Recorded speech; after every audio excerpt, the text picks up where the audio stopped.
एक छोटी सी बस्ती थी जहां रात के अंधेरे में लोग अपने घर के दरवाजे बंद कर लिया करते थे।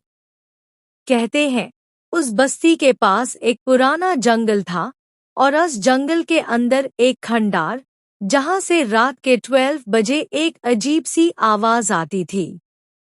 कोई कहता था वो भूत का रोना है, कोई कहता था हवा का शोर।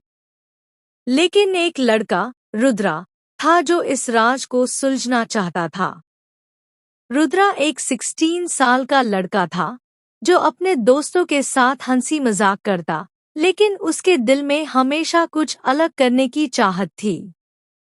एक दिन उसके दोस्त विक्रम ने उससे चैलेंज किया, रुद्रा, तू तो कहता है तुझे किसी से डर नहीं लगता।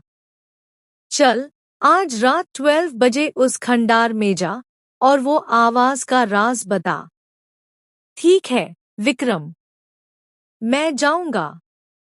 देखते हैं कौन डरता है। उस रात जब घर के सब लोग सो चुके थे, रुद्रा ने अपनी टॉर्च और एक छोटा सा बैग लिया और चुपके से जंगल की तरफ निकल पड़ा।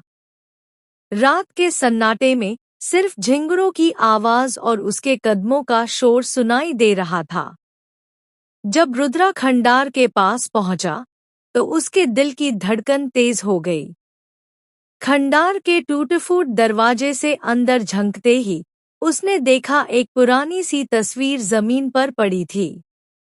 उसने तस्वीर उठाई और टॉर्च की रोशनी में देखा एक औरत की तस्वीर थी जिसकी आंखें अजीब सी खाली लग रही थी।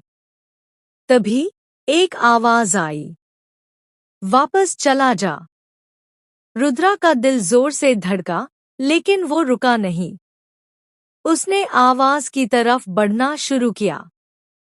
खंडार के एक कोने में एक पुराना कुआं था और वहां से उस आवाज का शोर और तेज हो रहा था। कौन है वहां? मैं डरता नहीं। बताओ, क्या है ये सब? जैसे ही रुद्रा ने कुएं में झांका, उसने देखा एक छोटा सा डिब्बा कुएं के किनारे लटक रहा था। उसने हिम्मत करके डिब्बा निकला और खोला। अंदर एक पुराना खत था और उसमें लिखा था, मेन सावित्री, इस खंडार की मालकिन। मेरे भाई ने मुझे यहाँ बंद कर दिया था और मेरी रूह अब भी यहाँ भगती है। रुद्रा समझ गया कि ये आवाज कोई भूत नहीं, बल्कि एक दुखभरी कहानी थी। उसने वो खत अपने गांव के मुखिया को दिखाया। मुखिया ने खंडार के पास एक छोटी सी पूजा करवाई और कहते हैं उस रात के बाद वो आवाज कभी नहीं आई। रुद्रा के दोस्तों ने उसकी हिम्मत की तारीफ की और गांव वालों ने उस खंडार को एक छोटी सी स्मारक के रूप में बदल दिया, जहां सावित्री की कहानी लिखी गई। रुद्रा ने सीखा कि डर से लड़ने के लिए हिम्मत चाहिए और कभी-कभी राज सिर्फ एक कहानी का इंतजार करते हैं। शुक्रिया सुनने के लिए। अगर आपको ये कहानी पसंद आई तो अपने दोस्तों के साथ शेयर कीजिए।